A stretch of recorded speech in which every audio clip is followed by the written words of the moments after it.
What's up, guys? I wanted to talk a little bit more about this whole aero package thing and also NASCAR's response to Kyle Busch's comments. Most of you know how I feel about Kyle Busch. He's one of the drivers I hate. I don't like this guy. But that's all, just my personal feelings about him. We all have drivers we root for, drivers we don't like. I don't know if hate is a good word, but that's just the best word I can use. I mean, I don't hate anybody to the point where I actually want to see something bad happen to them. When I say hate, I just mean as a fan, right? I can't stand the guy.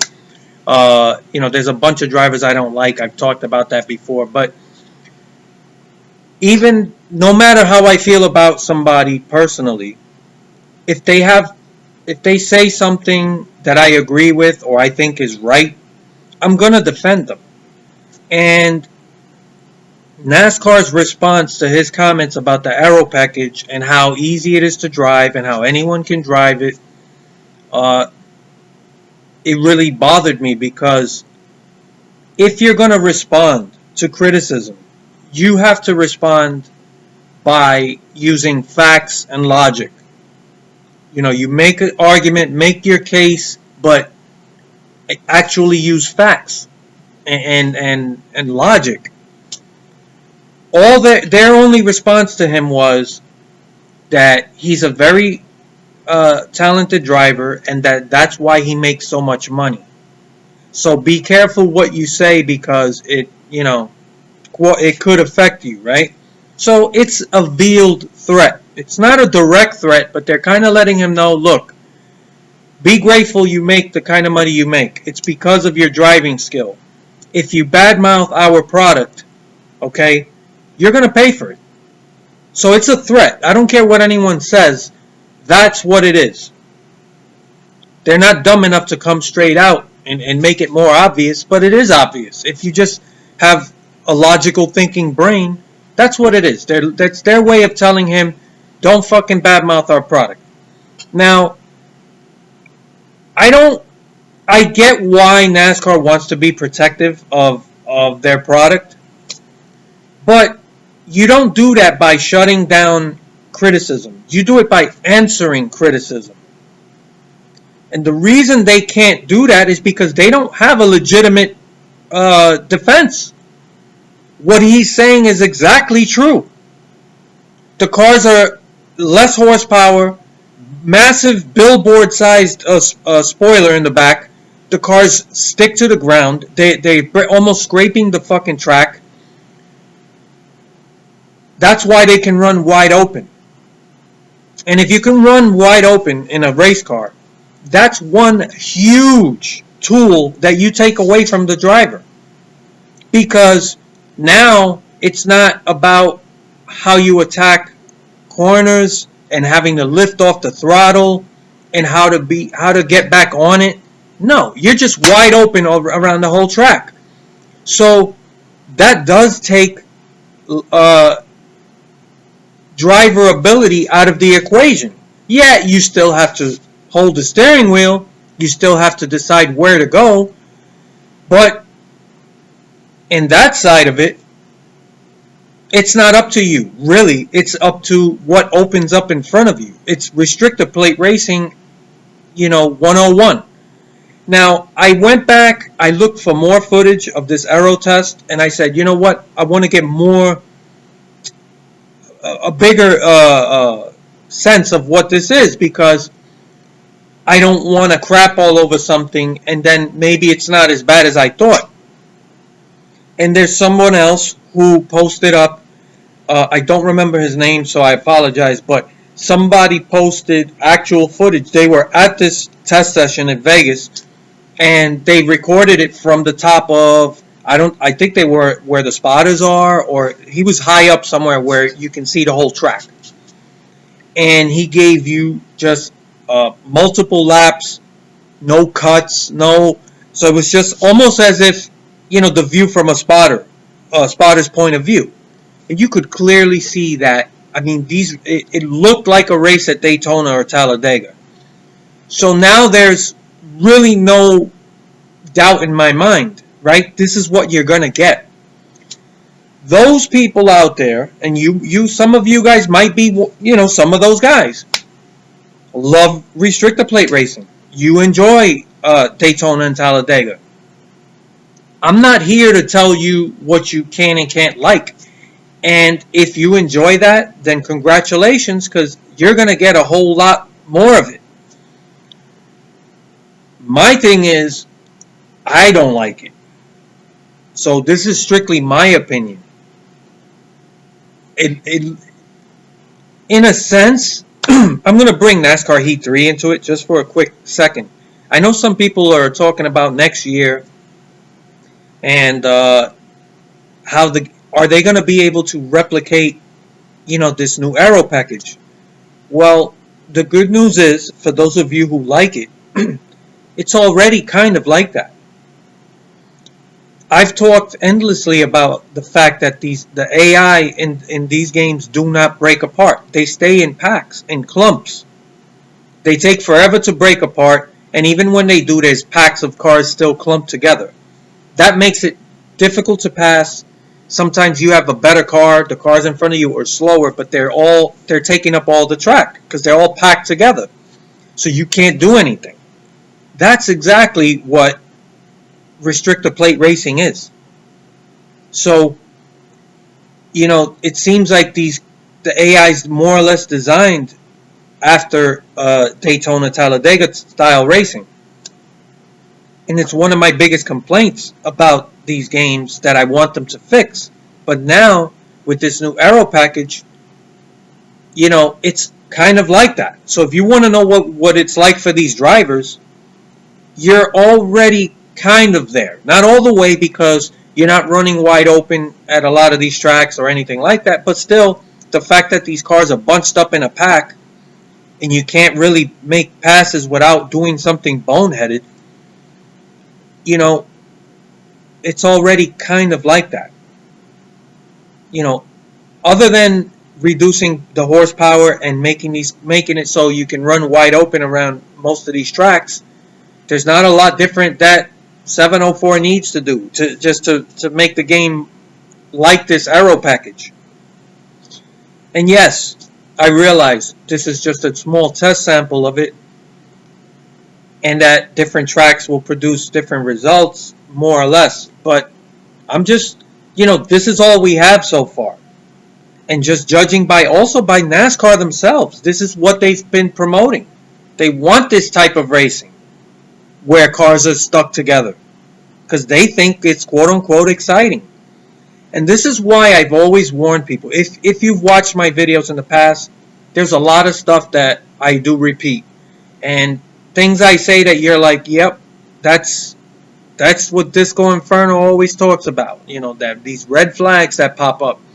And one of those things I'm talking about is be careful what you wish for, because you just might get it. And when I see this aero package, I warned people after the All-Star race last year that all these people came out and they were screaming and jumping and waving their arms in the air and saying how great this racing was and how we need to see that everywhere, every week. And I made a video about it, and I said, no fucking way, this was, it was a terrible idea. And you never know when they're listening, and NASCAR apparently paid attention. And they saw all these people telling them how awesome this was, and how we need to see this all the time, and they're trying to do that now. So, there's a lot of people out there who wanted this. Some of them may be happy with it, so in all fairness, I'm only speaking for myself.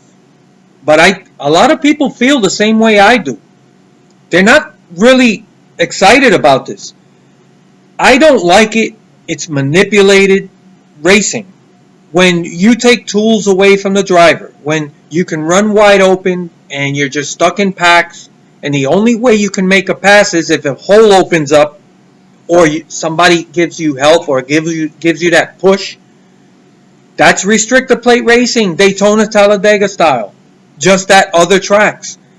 That's not exciting to me. It's one of the worst things about NASCAR, and now they want to give you more of it.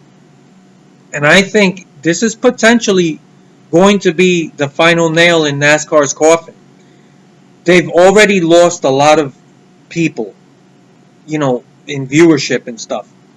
This move it just feels like a desperate move, and they went in the wrong direction. They went in the wrong direction. And talking about Kyle Busch's comments and NASCAR's response, one, the response proves that what he said was true, because they had no real answer for it, except to say, be careful what you say because you're making a shitload of money, and it's because you're so skilled. But he's telling you, the cars are too fucking easy to drive. There's no challenge to it. So where is the driver skill coming in? There's going to be a bunch of drivers who like this package. Those drivers are the guys that actually do well in Daytona, Talladega, and are, I'm not going to lie to you. I'm not telling you it doesn't take talent to race those races, but there are certain people who have a knack, who really understand and have a good feel of restrictor plate racing and aerodynamics and drafting. And there are some drivers that, they don't do well throughout the year, but when Daytona, Talladega comes around, they're up in the mix. I'm not saying these guys can win races, but it wouldn't shock anyone if they got lucky and did it, because they find their way up to the front. They run in the top 5, top 10. I'm talking about guys like David Reagan and a lot of other guys. So those guys, they may like this package. They may say to themselves, you know what? Maybe I won't dominate. I'm not going to be the next Kyle Busch, but I'm not going to be running mid-pack to the back anymore. I can maybe, be running consistently top 15, top 20. And if I'm lucky, even better. And those guys, and it's only a handful of them, they might love this package. So when you see drivers, if you see, pay attention to the guys that are really positive about the package. Those are guys that probably run well at Daytona and Talladega. But to me, that makes up a very small portion of people. And just because they might like it because it may, they'll perform better, doesn't mean the product is better. I don't fucking get it, man. What do people see in these Daytona, Talladega races? I don't get it. And even if viewership on television or at the races are a little higher than other tracks, it's not necessarily because of the racing itself is better. It might be the spectacle of restrictor plate racing. There's always that opportunity for that massive, huge wreck, and you would love to watch that. There's a lot of people that tune in just for that, right? Just like the Super Bowl, right? Super Bowl, it's not just for hardcore fans. Everybody watches the Super Bowl. It's a spectacle. So it's not just a sport. I don't want to say that as a sport it's anything like NASCAR. It's still football. It's still, a legitimate, confrontation between two teams. But, I mean, the whole thing is so souped up and drunk. The halftime, the commercials, all that stuff, it drives viewership up, plus the gambling. So when people watch, if Daytona and Talladega are getting higher viewership, if it is getting more fans in the seats, it's due to the spectacle of the event. Not necessarily because the racing is so fucking awesome. It's how are you entertained watching a conga line of cars that can't really maneuver? Yeah, there's some passing in between there, but that's basically, cars that find a hole, get to the, but you don't see a lot of passing up front. The guys that get up front into the lead, they stay in the lead for forever, almost. And that's what I'm seeing with this package, even though it's just testing. Now, another thing is the testing only had a limited amount of cars on the track. Wait till there's 40 fucking cars.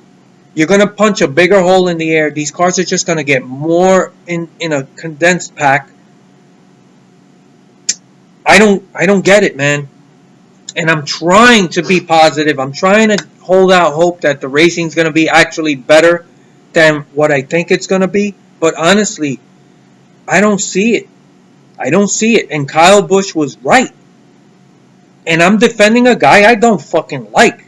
But he made a point, and he's legitimate point. He's one of the best drivers in the sport. He's fucking telling you.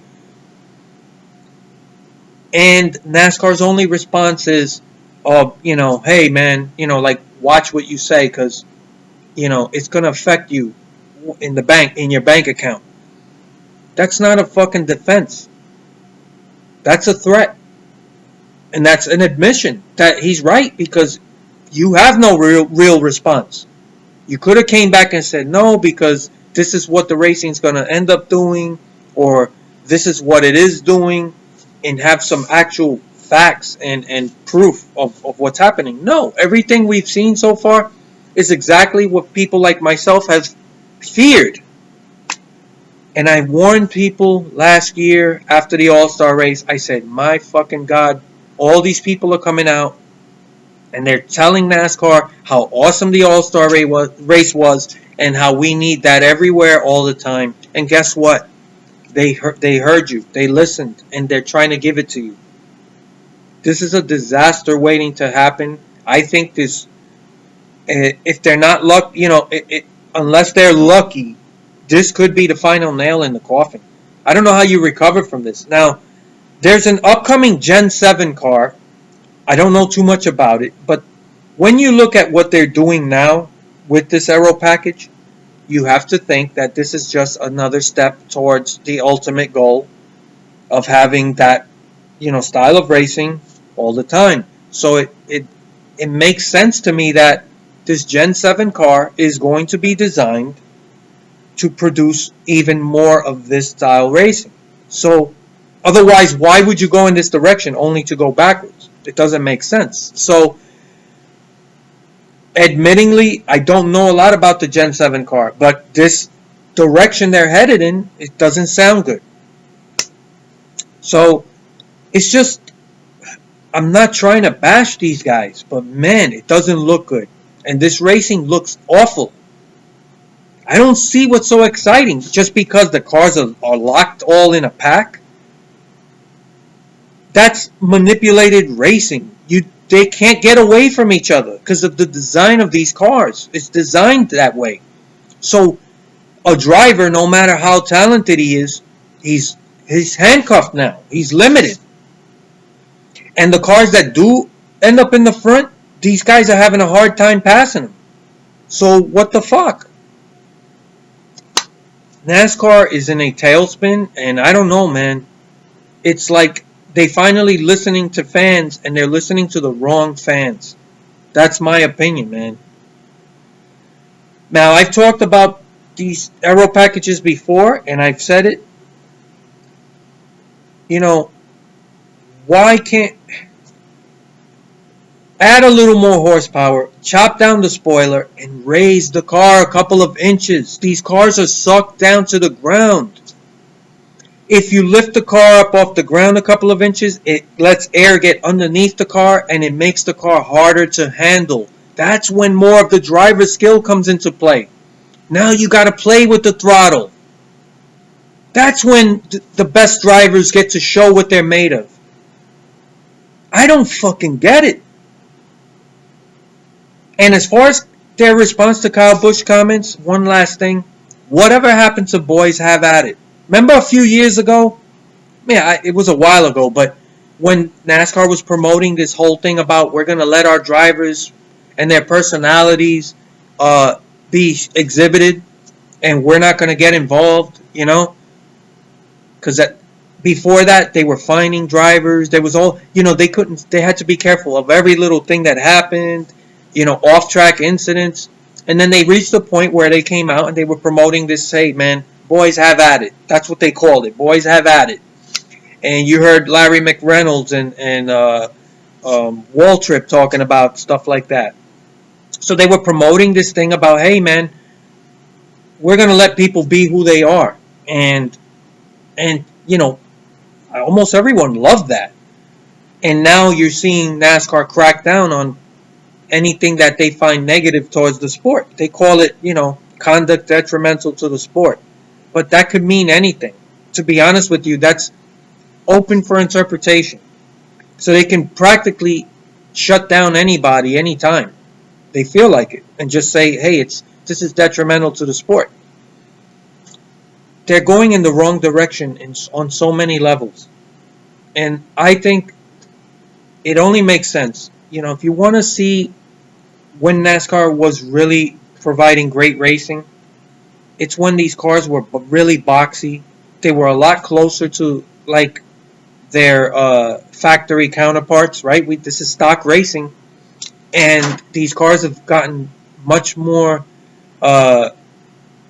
advanced and complex in terms of engineering that they're unrecognizable, like to what a stock car is supposed to be. So I don't get it. They're going backwards. And I think if you just lifted the car 2 inches maybe off the ground and let that air get underneath the car, it would make the cars a lot harder to handle. Lower the spoiler. They got these massive spoilers now, and it's just forcing the car tires onto the pavement. That's why they're running wide open. Add some horsepower. You don't have to go back to 800 or so horsepower. But man, 550, go to 625, something like that, and lower that spoiler and raise the car 2 inches. And don't touch anything else. See what happens. Try it. The cars in the old days, they weren't stuck to the ground like that. So even if you want to leave the bodies alone. You don't have to change everything. But just for an experiment, chop the spoiler back down to what we were running last year, right? It just had like 2 inches or whatever. And raise the car off the ground. 2 inches. That's it. And it would also look a lot more like a stock car that you buy or that you drive every day. Not exactly like, but, those cars are not scraping the ground like a NASCAR stock car. Just try it. Just for the hell of it, right? You don't have to go to a wind tunnel. You don't have to do any of that. Just have the same group of guys show up, same track, and just say, go out there and fucking run. Just race. Let's just have a fucking race. And see what happens. And if it doesn't work well, then hey, you could talk that off the board. But they put so much energy into designs and stuff like that, and then they show up to the track and you get pretty much what they wanted, but in a lot of ways not what they wanted. These cars are basically airplanes on wheels. And we already have that type of racing. It's called Formula One. Stock cars aren't supposed to be like that. They're supposed to be overpowered brutes. You're supposed to have to get up on the wheel. You shouldn't be able to run wide open. Anywhere except Daytona and Talladega. So what the fuck, man? I don't want to keep, I wanted to just put this one last video out. Those comments, when they, against Kyle Busch's comments, really bothered me because they don't have a real comeback. It's an admission to me that they don't have an answer. And they're going to try to force feed this to people. And I'm telling you now, people are going to watch this. And I'm telling you, a couple of races of this, I don't know what they're going to do. And the thing is, even if you decide down the road, let's say a year from now, they did the whole year and they realize this shit ain't working. We need to do something completely different. Can you afford to do that now? Because how many people are you going to lose this year with this particular type of racing? You could lose a lot of people. They're not going to come back no matter what you do. So this is what I mean by this could, you don't know. This could be the last nail in the coffin. It's a desperate move in the wrong direction. And, I would, if I was in charge, that's what I would do. I would say, look, we don't have to redesign the whole body or anything like that. leave the aero ducts in the nose, whatever. Just raise the car 2 inches and chop the spoiler down back to the size it was last year. And then let these guys go out. Let them race for 50, 60 laps. Just see what happens. And add some horsepower. Or increase the size of the restrictor plate. Let them have 625 horse. Let them go out there and test. Don't even bother with the fucking wind tunnels and all those calculations. Sometimes I think these cars are over-engineered. And I think in terms of safety, absolutely. But in terms of this racing package and what it's supposed to do, I'm telling you, man, raise the car, lower the spoiler, add a little more horsepower. And just let them go out and test. And it might be exciting. I think it would be. I think it would remind people of the old days. I don't know what else to say, man. Those are my opinions. I'm curious to know what you guys think.